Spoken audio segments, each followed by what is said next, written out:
Welcome back, Warner fam. Today, I'll recap a horror mystery film, Dead End. So keep your eyes wide open and stay safe. The movie starts like this. Frank Harrington, along with his family, is driving down an unfamiliar road on their way to Christmas dinner at his mother-in-law's house. He suddenly falls asleep behind the wheel and almost crashes into another car coming from the opposite direction. Miraculously, no one is hurt, and the other car disappears as quickly as it appeared. Back on the road, Frank spots a woman in white, holding a baby, standing in the woods. He pulls over to check, but when he goes back to look for her, she's gone. However, when Frank turns to leave, the woman in white appears right at his window. She seems to be in shock and has a cut on her forehead. Frank asks his son, Brad, to try using his phone to call 911, but there's no signal. Frank offers the woman a ride, since they noticed a cabin not too far ahead. Marion, feeling sick from the ride, decides to give her seat to the woman and walks to the cabin herself. The strange happenings are only beginning. The rest of the family in the car tries to talk to the woman, but she doesn't say anything. They think she must be in shock. Frank then pulls over to a roadside cabin. Richard leaves to go off into the woods, while Frank and Laura head into the cabin. That leaves Brad alone with the woman in the car. Suddenly, the woman begins talking to Brad. She tells him that her baby is dead. Brad screams in shock and fear, which makes Frank and Laura rush back to the car. But when they arrive, they find that both the woman and Brad are gone. As the family searches for Brad, Marion, still walking down the road, spots him in the back window of a black hearse, driving by slowly. She runs to her parents to tell them Brad has been taken, and they quickly start chasing the car. However, they have to stop when they drive over a bump. To their horror, they discover the bump was Brad's lifeless body. Marion faints from the shock of seeing him like that. The family quickly carries her into the car and drives off, trying to make sense of what just happened.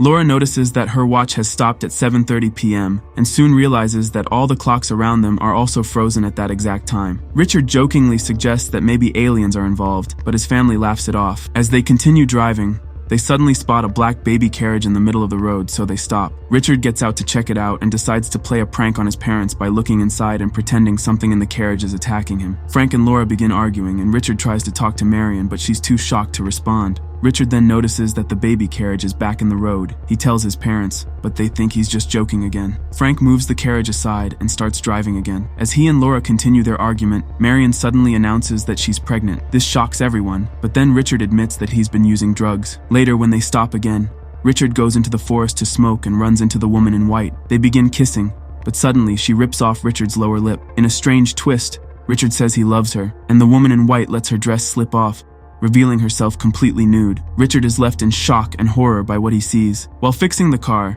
the family spots Richard in the back of the same slow black car they saw earlier. They quickly run after it, but realize it's no use. So they get back in their own car and try to chase the vehicle down. But as they drive, they hit yet another bump in the road. When they stop, they find Richard's burnt and lifeless body. Laura, heartbroken, reveals a shocking secret. Richard wasn't really Frank's son. He was the result of an affair she had a long time ago. Despite this, Frank insists that Richard is still his son. They carefully place his body in the back of the car, trying to hold on to the family they once were. Back on the road, Laura starts acting strangely, showing signs of losing her sanity. She starts acting like a child and even draws a picture of Brad's dead body. Frank, feeling lost and confused, notices a sign for a place called Marcotte. He believes it might be a naval base, and thinks they're on a secret military road that doesn't show up on the map. The more they drive, the more things seem to slip out of control.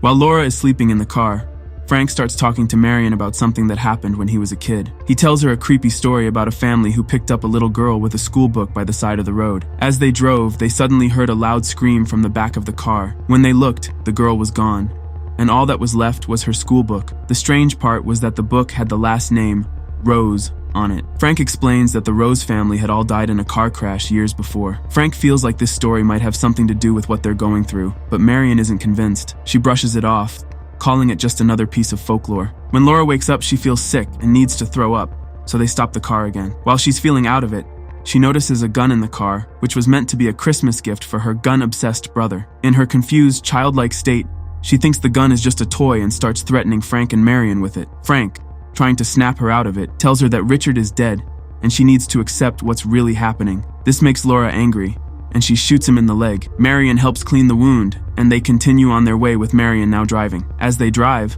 Laura starts saying she can see faces outside the window, but she claims they all look so sad. Then she sees a friend of hers who has already passed away and asks Frank to stop so she can talk to her. When Frank refuses, Laura suddenly opens the car door and jumps out. Frank and Marion stop the car, and to their horror, they see that Laura is being taken away by the hearse. Frank shoots at the hearse, causing it to stop, and Laura stumbles toward them. She says she's okay, but complains that her head hurts. When she touches the back of her head, she realizes her skull is split open. In shock, she starts rubbing her brain, and suddenly, memories flood back. She relives a night with Alan, the man she had an affair with, and remembers telling her father that she made the cheerleading squad before she died. Devastated, Frank gently closes her eyes and lays her in the back of the car, trying to come to terms with the horror of it all. Marion and Frank feel like everything is hopeless. Frank, feeling overwhelmed, puts the gun to his chin, ready to give up. But Marion stops him, and they decide to keep going, driving down the road again. On their way to Marcotte, Frank starts talking to Marion. He tells her about his old friend Alan,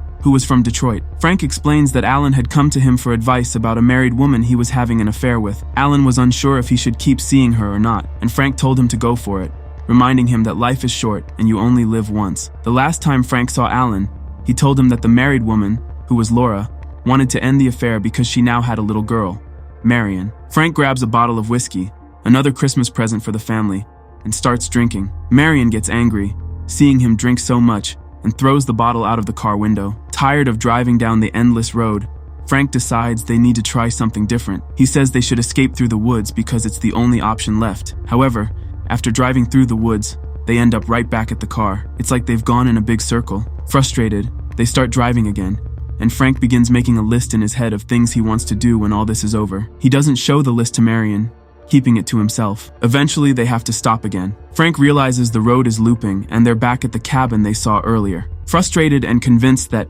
someone is messing with them, he storms inside and lights a match. Suddenly, the woman in white appears behind him and blows it out. In a panic, Frank grabs a tool off the wall and starts swinging it around in the dark room. Marion hears the noise and rushes in with a flashlight to pull him out of the cabin. They walk toward the car, but now Frank, like Laura, is showing signs of losing his mind. He asks Marion for his bottle of whiskey, but she tells him she threw it away. Angry and confused, Frank starts hitting Marion until she passes out. When he realizes what he's done, he quickly puts Marion in the car. He then sees the woman in white walking into the forest, and desperate, he follows her with the gun. He begins shooting and shouting in the woods, but then the sound of a sharp weapon slicing through the air is heard. It's clear that Frank has now been killed too. Marion, still unconscious, has a strange dream. In the dream, the car runs out of gas, and she realizes that she will die too. Outside, she sees the bodies of her family all lined up in body bags. Suddenly, the hearse pulls up beside her. Marion thinks it has come to take her away, but then the woman in white walks past her. She says, "He's not here for you," and gets into the hearse herself. Marion suddenly wakes up in the car just in time to see Frank falling asleep at the wheel. The car crashes into an oncoming vehicle,